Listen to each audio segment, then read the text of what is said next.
não. Eu vou dizer a você o que eu disse aos aniversariantes de ontem. Que o Senhor abra os teus olhos como Ele abriu os olhos do servo do profeta Eliseu, para que você possa ver que apesar do exército assírio que está lhe ameaçando, maior é o exército que o Senhor colocou de fogo para proteger você. É maior. Que o Senhor abra os teus olhos. Receba também. Quem quiser receber, abra a mão e receba. Glória. Bora orar? Maravilhoso Deus, Pai amado que está nos céus, nós estamos aqui nesse momento para te agradecer pelo privilégio de estar na tua presença. Estar na tua presença, Jesus, é a melhor coisa do mundo. Guarda a nossa vida, guarda a nossa casa. Aplica a tua palavra no nosso coração de maneira tal que nós não venhamos esquecer quem és e o que tu podes fazer. Jesus, que a nossa alma entenda a tua soberania, Jesus. Que a nossa mente, Jesus, se prostre diante de ti. Que a nossa humanidade se despedace diante da tua glória, da tua grandeza. Jesus, que o barro que nós somos se renda diante da tua potente mão, porque nós precisamos de ti. É isso que eu te peço e desde já eu te agradeço.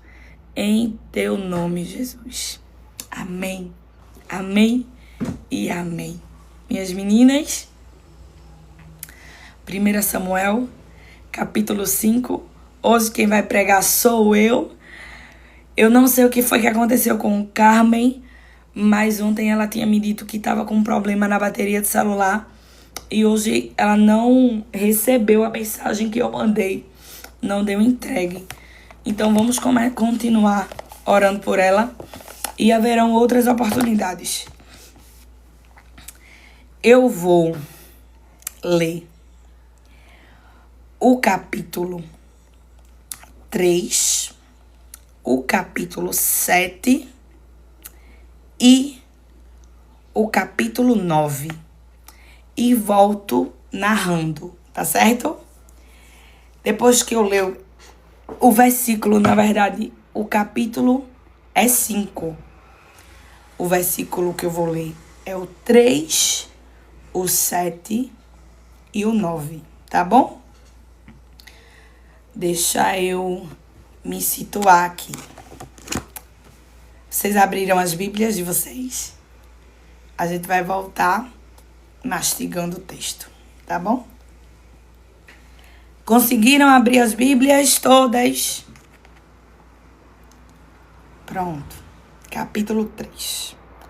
Contudo, na manhã seguinte, quando os moradores de Asdod se levantaram, viram que Dagom estava caído com o rosto em terra, diante da arca do Senhor. Então levantaram Dagom e o puseram de volta em seu lugar. O versículo 7. Quando o povo de Asdod viu o que estava acontecendo, exclamou: não podemos mais ficar com a arca do Deus de Israel. A mão dele pesou sobre nós e sobre Dagom, nosso Deus. Versículo 9. Mas quando a arca chegou a Gate, a mão do Senhor pesou sobre a cidade, ferindo com uma praga de tumores os homens de lá, tanto os jovens como os velhos, e houve grande pânico. Minhas meninas, nós estamos nesse contexto de 1 Samuel, e ontem quem trouxe a mensagem aqui foi Ana Pinho, e ela falou pra gente, ela narrou pra gente que houve uma guerra entre o povo de Israel e os filisteus. E nessa guerra, o povo de Israel estava perdendo. E por estarem perdendo, os filhos de Eli, os filhos maldosos e corruptos de Eli, tiveram a brilhante ideia de ir buscar a arca do Senhor e levá-la para a guerra. Eles não oraram, eles não consultaram, eles não eram tementes, eles não tinham intimidade, eles só tinham interesse. Eles foram buscar a arca do Senhor, querendo os benefícios que a presença trazia, mas eles não queriam viver conforme a presença de Deus exigia. Eles usaram como um amuleto, e ninguém engana o nosso Deus. O nosso Deus, ele não é movido pelo nosso sentimento, ele não é movido pelo que a gente pode oferecê-lo materialmente, porque ele não precisa de nada, porque tudo é dele. O nosso Deus não se ilude com palavras rasas se a nossa vida não tem estado diante dele como ele quer que esteja. E a Bíblia diz que os filhos de Eli foram buscar a arca e levaram para a guerra. Só que a arca da aliança não é amuleto. A arca da aliança não é amuleto.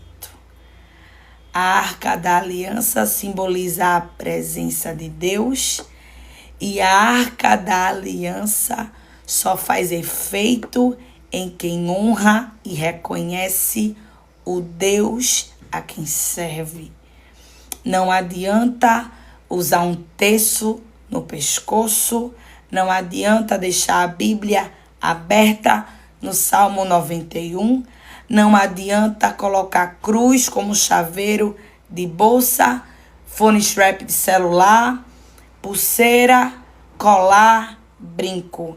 Se você não tem intimidade com o Deus que foi moído na cruz do Calvário pela minha e a tua vida, a cruz que tu carrega no pescoço não vai te defender, não vai te salvar se tu não tiver intimidade com Cristo da cruz.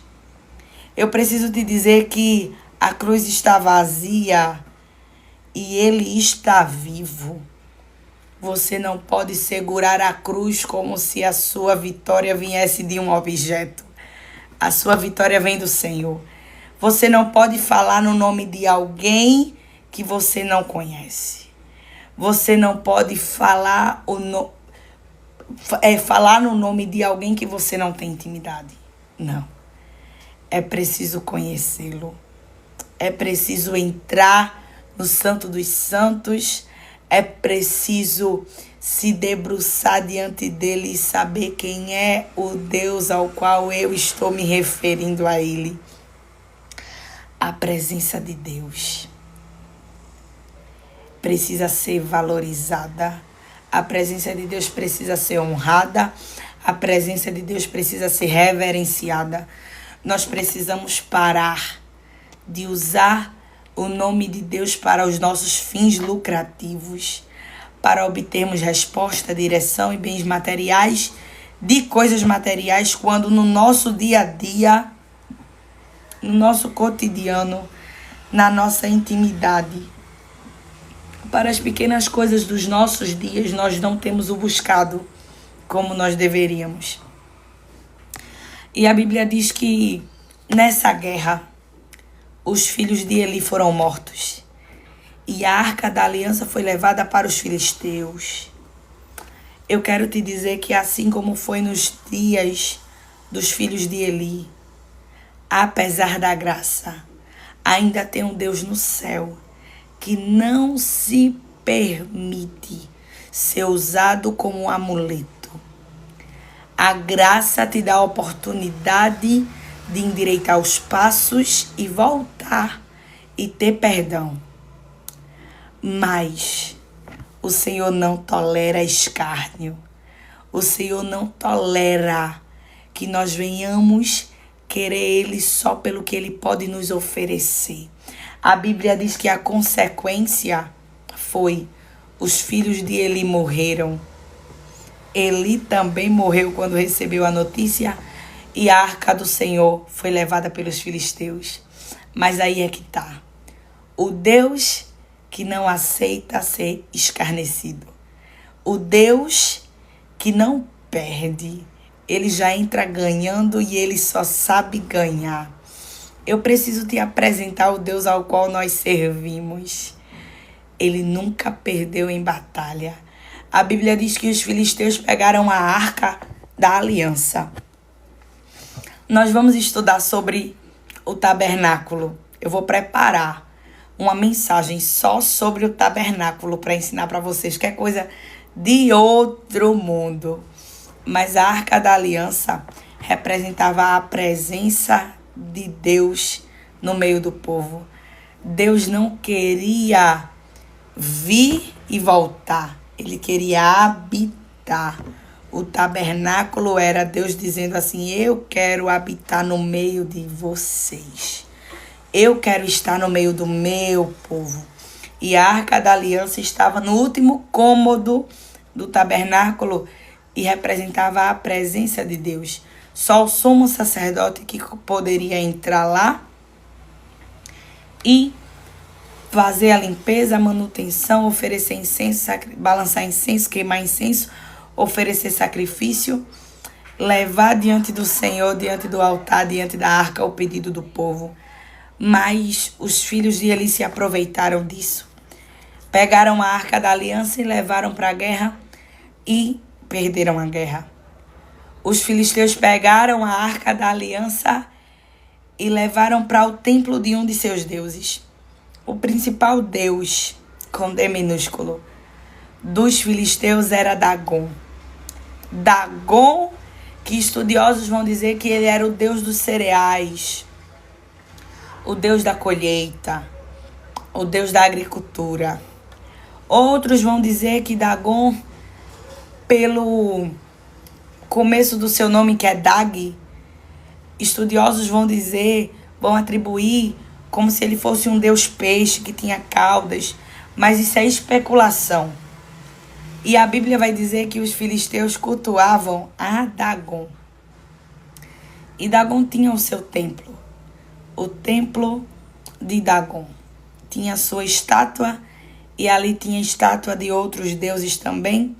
E os filisteus tiveram a brilhante ideia de colocar a Arca da Aliança, que simbolizava o Deus dos hebreus, o Deus de Israel, dentro do templo de Dagon.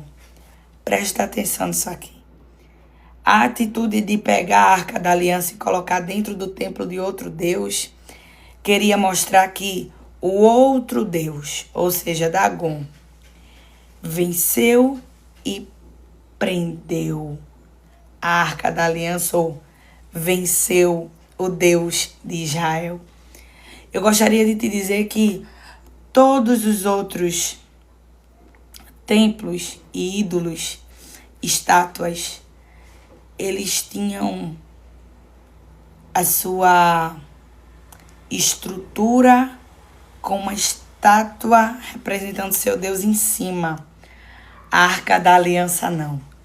A Arca da Aliança, ela tinha 2 querubins com as suas asas estendidas e no meio havia uma lacuna, no meio havia um espaço, no meio havia um vazio. Porque Deus, ele não precisa de estátua para simbolizar a sua presença. Deus não precisa de símbolos. Deus não precisa de objetos. Deus não depende de imagem esculpida por mãos humanas. Deus não precisa que a gente faça bezerro de ouro para dizer que ele é, que ele pode ou que ele faz. Ele não depende de nada disso. Tu entende? Ele é tão grande. Ele é tão suficiente. Ele é tão majestoso que ele diz: nada disso que vocês façam se compara a quem eu sou. Não percam tempo com isso. Ele abomina a idolatria a imagens, porque nada se compara a quem ele é. E a Bíblia vai dizer que Dagon, agora o templo de Dagon, vocês sabem que Dagon não existe. Asteroides não existe. todos esses deuses, Baal, Azera, tantos deuses do Egito, babilônicos, assírios, nenhum deles existe. É demônio travestido de Deus com D minúsculo. E a Bíblia diz que havia uma estátua de Dagon. Estátua essa feita de barro, e eu e você conhecemos o dono do barro. Nós conhecemos o Criador de todas as coisas, que em Gênesis 1 disse, haja. E tudo o que foi feito se fez depois do haja, inclusive a matéria-prima que fez Dagon. A Bíblia diz que levaram a Arca da Aliança para dentro do templo de Dagon. Fecharam a porta e deixaram lá o Deus dos Hebreus e a estátua de Dagon. Eu não sei como foi, mas eu sei por experiência vivida que quando a presença dele chega, a minha alma sente a necessidade de se render. Quando a presença dele chega, a minha cabeça baixa, as lágrimas caem, meu coração acelera, minhas mãos se levantam para render a ele glória, honra, louvor e adoração. Quando a presença dele chega, o barro que eu sou não resiste e se rende. Eu que tenho vida me rendo, quanto mais o barro. Me diga, eu não sei como foi. Eu sei que a Bíblia diz que quando abriram a porta do templo de Dagon pela manhã, a estátua estava no chão. Eu não sei como foi, eu sei que o barro deu um jeito. Porque quando o dono chega, o barro se prostra. Na presença de Deus você não é, na presença de Deus você não faz, na presença de Deus você não tem. Quanto mais perto de Jesus, menos nós somos, menos nós temos e menos nós podemos por nós mesmos. Quando você vê alguém que se acha demais, que quer fazer demais, que quer ser demais, o primeiro sinal é de que ele não está tão perto de Jesus. Porque uma vez que a gente olha nos olhos fumegantes de Jesus, a Bíblia diz que os olhos dele são como chamas de fogo. Quando a gente olha para os olhos dele, a gente vê que existe tanto em nós para ser mudado. A gente vê que tem tanto em nós para ser quebrado, lapidado, moído. Tem tanto em nós para ser desfeito. Tem tanto em nós para ser renunciado. E quanto mais perto de Jesus, menor nós ficamos. A Bíblia diz que Dagon se curva. Quando os habitantes chegaram, a estátua de Dagon estava rendida no chão. Quem resiste? Quem resiste? E os habitantes daquela cidade de Asdod levantaram Dagon e o puseram de volta em seu lugar. Isso se chama humanidade ignorante. Porque como é que eu confio em um Deus que para ele se levantar eu preciso levantá-lo? Como é que eu deposito a confiança da minha vida em um Deus que para ele estar de pé, se um vento ou alguma coisa derrubá-lo, eu que preciso levantá-lo? Como é que eu acho que esse objeto inanimado vai me dar livramento? Vai abrir porta ou vai trazer cura? Satanás quer nos enganar. Quanto mais distante de Deus, mais frágeis e iludidos ficamos. E a Bíblia diz que eles levantaram Dagon. Mas na manhã do outro dia, eles abriram a porta do templo e uma vez mais, Dagom estava caído com o rosto em terra diante da arca do Senhor. E dessa vez, com a cabeça e as mãos quebradas junto à porta da entrada. Porque onde Jesus chega, Satanás não manipula. Onde Jesus chega, Satanás não coloca a mão, Satanás não toca, Satanás não pega, Satanás não faz. Satanás não prospera onde a presença de Deus chega. Onde a presença de Deus entra, Satanás não tem domínio, Satanás não tem governo. Se Satanás está se andando dentro da tua casa, significa dizer que tu não estás colocando Deus como prioridade, porque quando a gente abre a porta e deixa Jesus fazer morada como único e suficiente Salvador, Satanás não faz saceiro, Satanás não faz bagunça, Satanás não manipula, Satanás não brinca com ninguém. A Bíblia diz que a cabeça e as mãos de Dagom estavam quebradas. É isso. Estavam quebradas. E os moradores de Asdod ficaram assustados.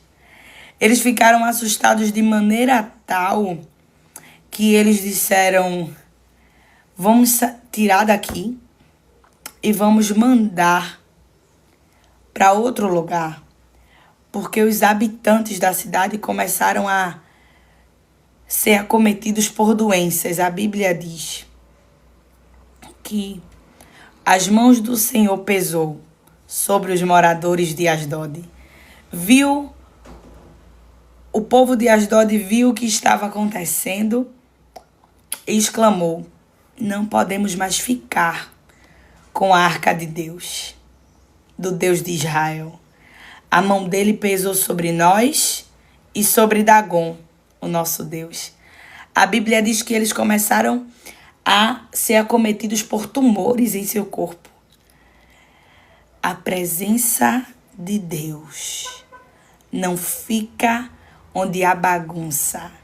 A presença de Deus não fica para ser amuleto de ninguém. Deus não se deixa escarnecer. E quando a mão dele pesa, meu Deus, quando a mão dele pesa sobre alguém que acha que acha que pode, que acha que faz, que acha que tem domínio, que acha que manda, meu Deus, que ele mesmo tenha de misericórdia. A Bíblia diz que reuniram os governantes da cidade e perguntaram o que devemos fazer com a arca do Deus de Israel. E os governantes disseram: levem para Gate. A questão é que quando a arca chegou em Gate, a mão do Senhor pesou. A mão do Senhor pesou sobre a cidade, ferindo com uma praga de tumores os homens de lá, tanto o jovem como os velhos, e houve grande pânico. Por isso, enviaram a arca de Deus para Ecrom. Mas quando os habitantes dali viram que ela entrava na cidade, exclamaram: por que estão trazendo a arca de Deus para cá? Querem matar todo o povo? Tu entende que onde a presença de Deus chega, Satanás não fica. Por isso que existem lugares que as pessoas não te aceitam. Por isso que existem lugares que quando a gente chega, tem gente que olha estranho pra gente sem nunca ter falado com a gente. Porque quando a Arca da Aliança chega em Ecrom, o povo diz assim: Satanás é réu confesso. Ele diz: pronto, como o demoniário de Gadara viesse nos atribular. É a presença de Deus na tua vida, é a presença de Deus na tua casa, é a presença de Deus que a gente carrega. Eu já percebi diversas vezes, pessoas que eu nunca falei. Quando eu chego no ambiente e olha pra mim com uma cara que eu digo, é tu que eu tô sentindo a tua catinga de enxofre. Vá pra casa. E eu tô nem aí, mas menino, saia você, porque eu cheguei. A gente carrega a presença de Deus. Nós não temos medo de cara feia. Nós não temos medo de boca troncha. Nós não temos medo de gracinha. Eu lembro que onde eu morava, tinha um homem que ele era dono de uma quitanda. E quando eu cheguei na quitanda para comprar fruta, ele viu que eu era crente. Eu tava com roupa de malhar. Alice, um beijo. Eu tava com roupa de malhar. Eu tava com uma leg, uma blusa grande, como eu costumo usar, de tênis, fone. E quando eu cheguei lá, eu fui comprar uva e melão. E eu disse assim, o nome dele era Seu Sebastião. Eu disse, como é seu nome? Ele disse, Sebastião. Eu disse, eu passei aqui ontem, tava fechada a quitanda. Ele disse, foi porque ontem, segunda-feira, foi dia de eu ficar deitado para Iemanjá, uma coisa assim. Aí eu olhei pra cara dele e ele falou isso olhando bem no meu olho, assim. Ele disse, ontem era o dia de Iemanjá. Eu fecho na segunda-feira por causa disso.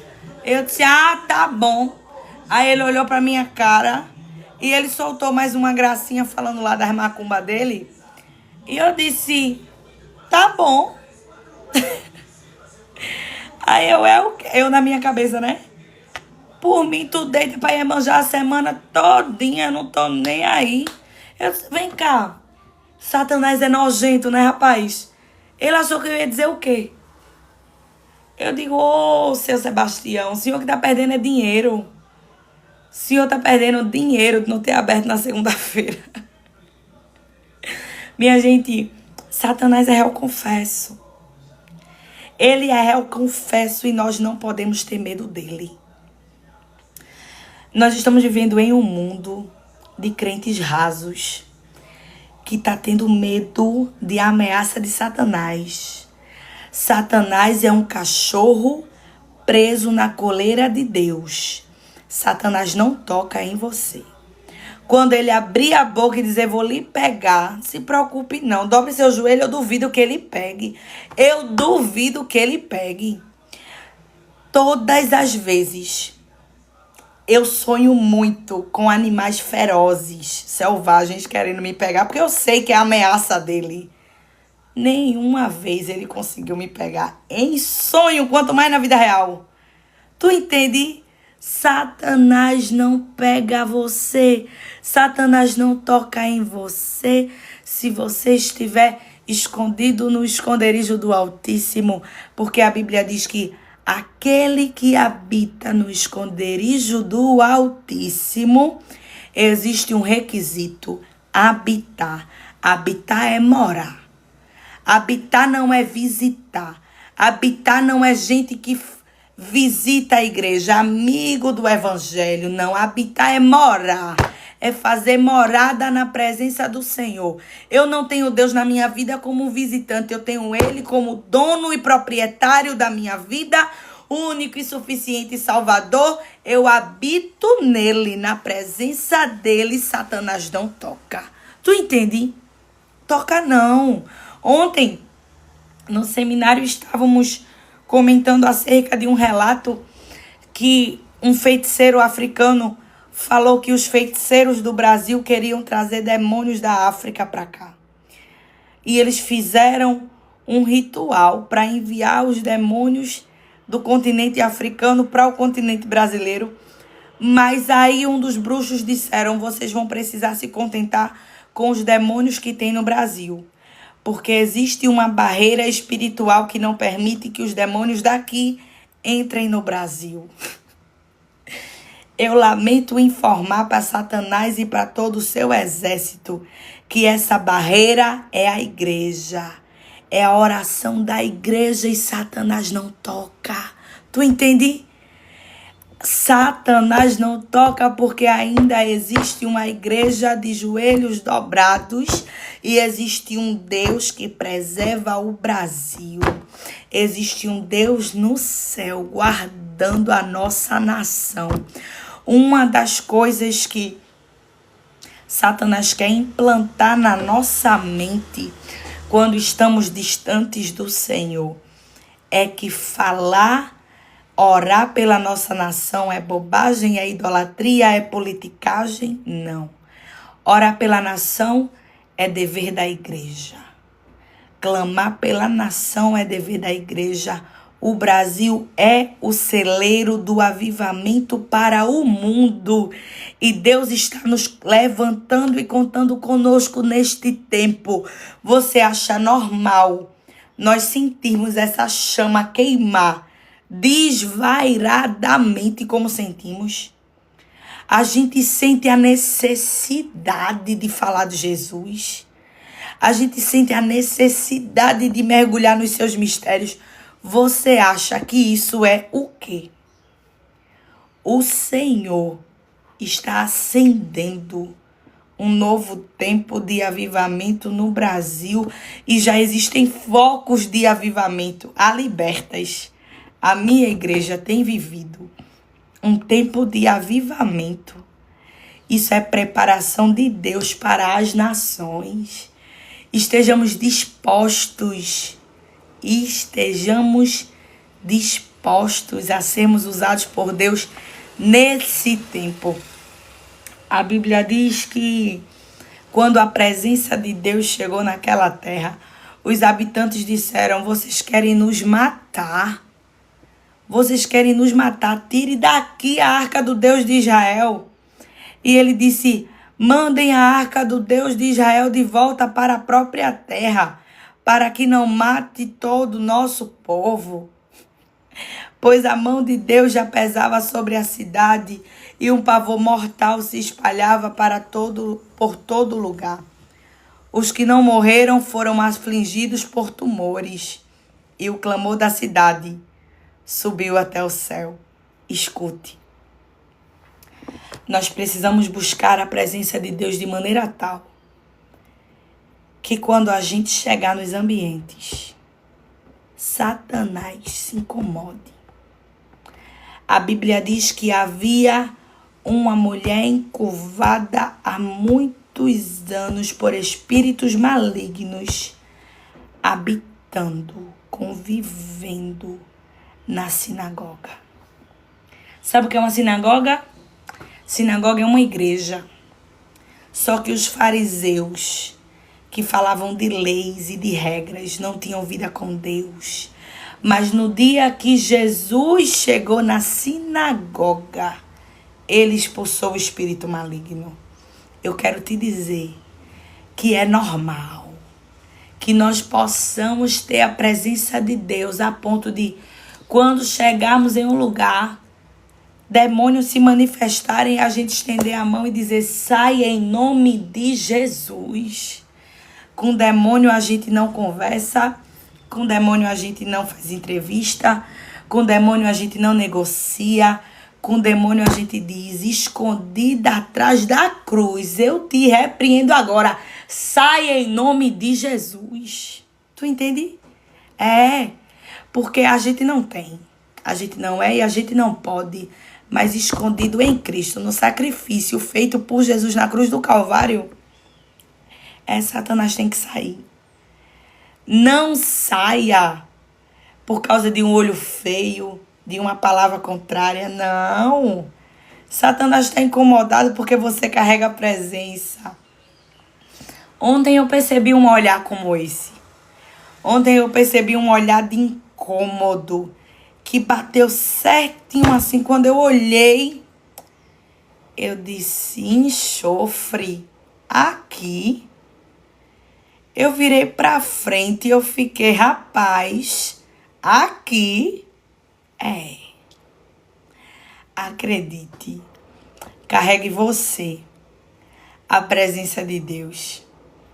Carregue, porque A Bíblia diz que o Espírito Santo, ele habita em nós. Jesus deixou o Espírito Santo para estar conosco todos os dias. Não é para hoje, não é só para amanhã, não foi para ontem, é para sempre. Até que ele raie das nuvens e venha buscar a sua igreja. Ou seja, o Espírito Santo habita em nós. E por ele habitar em nós, a Arca da Aliança hoje somos nós. Tu acredita? Privilégio. A Arca da Aliança sou eu, a Arca da Aliança é você. E ainda que Satanás queira nos colocar de um lado para o outro, onde a gente chegar, a gente vai incomodar as trevas, porque carregamos o nome de Cristo. A partir do momento que um crente não incomoda em um ambiente ímpio, significa dizer que ele está compactuando com o ambiente. Eu trabalhei em um lugar que hoje eu me envergonho em falar sobre isso. Eu estava com um pé na igreja e um pé no mundo. Na verdade, eu queria desviar, mas eu não podia desviar. Nunca pude desviar. Eu tinha medo de morrer. Jesus disse que eu nasci para ele, somente para ele, então eu tinha medo. Eu dizia, tão nova, mulher, 19 anos, que morte horrível. Morreu de quê? 19 anos, tão nova, morreu de quê? E quem sabe, mulher, dormiu e não acordou. E todo mundo sabendo que eu morri porque desobedeci. Que morte horrorosa. Não saí da igreja por quê? Porque eu tô com medo. E aí, o que é que acontece? Eu tava na igreja, com o pé na igreja, com o pé no mundo. Mas eu compactuava com... Vocês ficam rindo, eu falo as coisas, vocês ficam achando graça. Eu compactuava com as coisas do mundo. Eu cantava as músicas do mundo. Eu tava num ambiente de trabalho que tinha católicos, que tinha desviados, que tinha homossexual e que tinha cristãos. E eu transitava bem em todos os ambientes, porque o nosso defeito é esse, né? O nosso defeito é que a gente quer habitar em Sucote tendo promessa. O defeito é que Deus está dizendo assim para Jacó, Jacó, Canaã, Jacó, Betel, Jacó, Betel. Aí a gente diz assim, não, mas para estar em Betel eu tenho que estar separado. Quero nada. Quero não. Vou ficar aqui em Sucote. Aí Deus está dizendo assim, olha, Jacó, tem consequência por desobediente, vice? Tem. Sabe por quê? Porque Jacó ficou lá em Sucote. Mas a Bíblia diz que perto de Sucote existia uma cidade chamada Siquém, que o nome do príncipe era Siquém, abusou da filha de Jacó. E aí aquela coisa, né?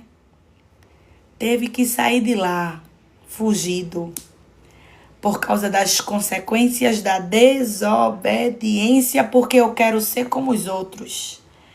Eu quero ser normal.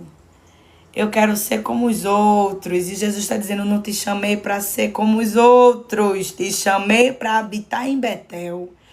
E aí estava eu, transitando bem, no meio dos crentes. Sabia falar de igreja, sabia falar de Jesus, sabia. Mas sabia transitar bem no meio do povo do mundo também, porque conhecia as coisas do mundo, as músicas do mundo e tudo isso. Eles não tinham vergonha de falar das imoralidades deles na minha frente, porque eles diziam, Glória não é que nem esses crentes chatos, não. Tu acredita? Hoje eu morro de vergonha disso. Sabe por que eles falavam isso? Porque eu compactuava com as baixarias deles. Porque eu não carregava presença a ponto de incomodar. Hoje,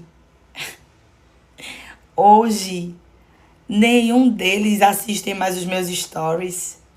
Nenhum deles tem assunto comigo. Por quê? Talvez seja porque Jesus tenha me refeito e agora a presença incomoda.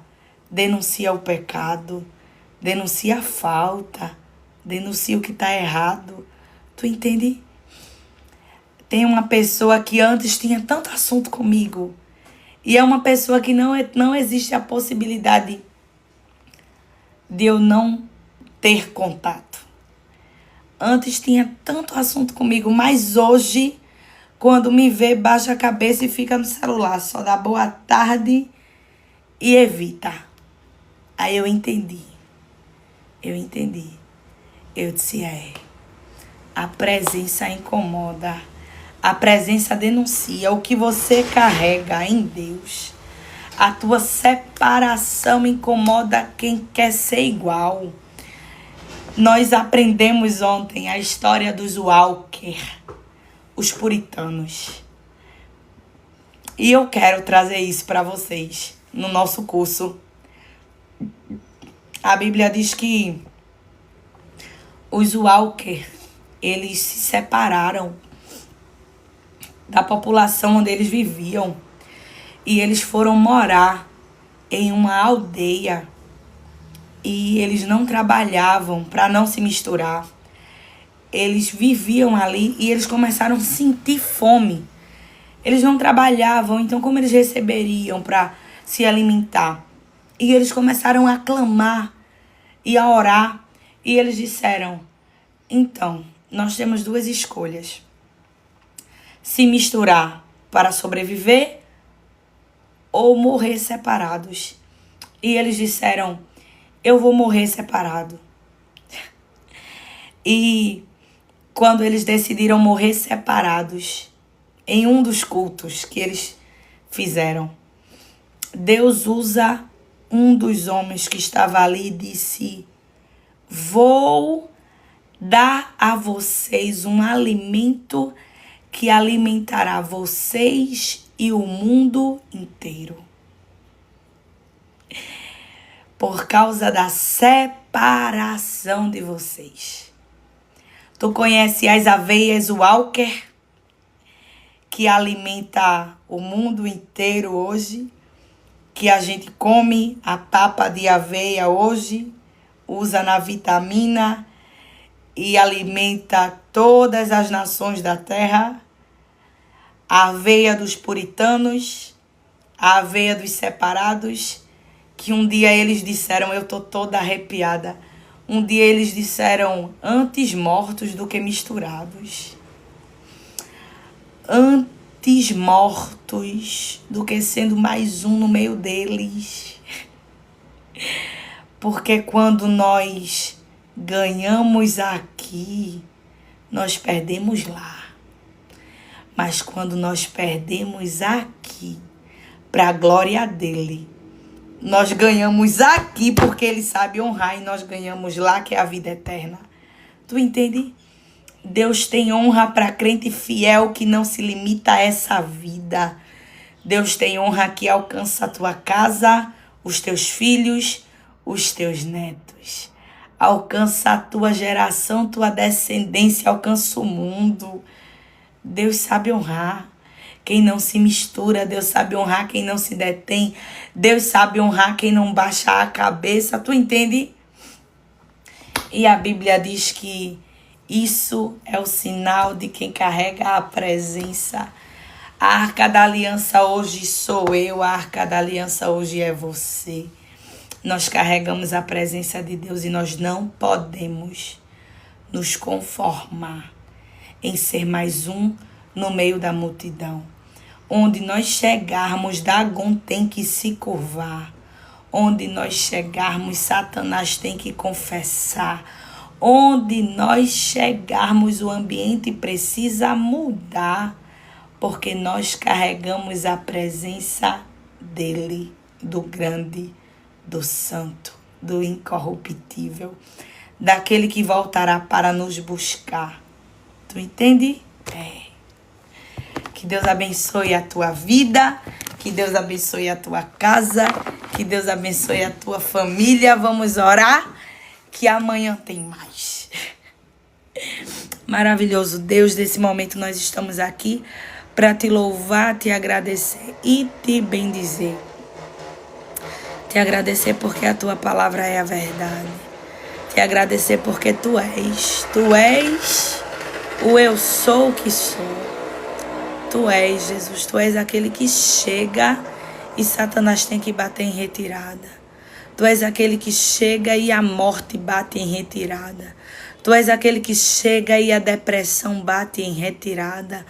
Tu és aquele que quando chega, quando tu pisa na terra, a terra estremece. Senhor, que a nossa alma possa ter convicção de quem Tu és, porque Tu és. Tu és. Tu és o alfa e o ômega, Tu és o princípio e o fim, Tu és o primeiro e o último, Tu és. Senhor, que a nossa alma entenda quem Tu és. Tu não precisa de amuleto, Tu não precisa de estátua, Tu não precisa de nada feito por mãos humanas. Tu só queres o nosso coração quebrantado e rendido diante de Ti. Então recebe, Senhor, a nossa vida como oferta agradável diante da Tua presença, para que possamos ser quem Tu nos chamaste para ser nessa geração. É isso que eu te peço e desde já te agradeço em Teu nome, Jesus. Amém, amém e amém. Minhas meninas, estenda a tua mão para cá. Que o Senhor te abençoe e te guarde. Que o Senhor faça resplandecer o rosto dele sobre ti e tenha misericórdia de ti. Que o Senhor sobre ti levante o seu rosto e lhe dê a paz. Deixa eu te dizer, já marcasse a tua terapia essa semana? Marca a tua terapia com a irmã Vilma, terapia cristã, que vai cuidar da tua mente, do teu coração, diante do respaldo da palavra de Deus. Irmã Vilma atende você, atende o seu filho, atende o seu marido. Irmã Vilma cuida da família, é uma coisa linda. E é diante da palavra. Pode, Alexandra? Diante da palavra, não coloca a tua mente nas mãos de qualquer pessoa. Ontem meu marido estava conversando com um amigo e perguntando: tu estás fazendo terapia? Ele disse: cara, eu fui, não gostei não. Aí ele disse: tu foi com quem? Ele disse: com a psicóloga aqui perto da minha casa. Joguei dinheiro fora porque ela disse a mim que eu estava com depressão e mandou eu tomar remédio. Eu disse: eu estava aqui estudando e ouvi a conversa. Eu disse: meu Deus. Aí meu marido disse: não, eu vou te mandar. Mande mensagem, pode falar comigo no direct. Ele disse: eu vou te mandar o contato da irmã Vilma, minha psicóloga. Ela vai conversar com você. Minha gente, não coloca a cabeça de vocês, a mente de vocês, nas mãos de qualquer pessoa. Eu indico a irmã Vilma porque eu a conheço. Mas existem psicólogos cheios de Deus. Não coloca teu coração e tua mente nas mãos de alguém que não conhece o teu Deus, que não conhece a tua vida, que não sabe que existe propósito, promessa, que existe obediência a Deus. Tu entende? Que não sabe o que é a palavra de Deus. Cuidado, cuidado. Eu vou mandar uma vez mais no grupo o contato da irmã Vilma. Ela atende por videochamada. Ela faz um preço especial para as minhas meninas no grupo. Que coisa linda, Silmara. Amém. As minhas meninas, é só dizer, eu sou uma das meninas de Glória. Tem um preço promocional diferente para vocês. E ela tem esse cuidado com vocês. Por quê? Porque a irmã Vilma, ela é uma das ministras do Eleitas, que vai acontecer, o nosso evento, que vai acontecer em novembro. E ela vai estar ministrando e a gente conversando. Eu contei para elas alguns relatos que eu ouço de algumas meninas. E ela disse: Glória, eu quero ajudar vocês. E aí o Senhor juntou o útil ao agradável. E Deus tem usado a irmã Vilma para cuidar do coração das minhas meninas. E, consequentemente, na verdade, primeiro o Senhor usou ela para cuidar da minha casa, do meu casamento, da minha família. E agora Deus está usando ela para cuidar da vida de vocês. E isso é um privilégio. Então, façam isso. Cuide da mente de vocês. E cuida do corpo também. A gente cuida do espiritual, a gente cuida da mente e a gente cuida do corpo. Eu sou de Recife. Cuida do corpo também. Se matricula na academia, vai fazer uma caminhada. Como é que tu vai chegar no propósito de Deus? Assim, sedentária, não tem como. Entender se é. A gente tem que fazer alguma coisa pela casinha, né? Porque aí a gente tem uma mensagem. O nosso corpo é o transporte da mensagem. Se tu acaba com o transporte, como é que a mensagem vai chegar no mundo? Não tem como. Tu entende? Então, que Deus te abençoe, que Deus te guarde, que Deus cuide da tua vida. E a gente se vê amanhã de meio-dia. Michael disse que o marido deu risada com meu sotaque. Meu sotaque é assim, é puxado, entendesse? Tu entendesse? Deus abençoe a vida de vocês. Eu amo vocês. Amanhã a gente tá junto aqui de meio-dia, tá bom? Quem quer o número de irmã Vilma, fala comigo no direct, me manda uma mensagem ou no grupo. A gente manda o contato e tu cuida da tua mente em nome de Jesus, tá bom? Amo a vida de vocês. Até amanhã.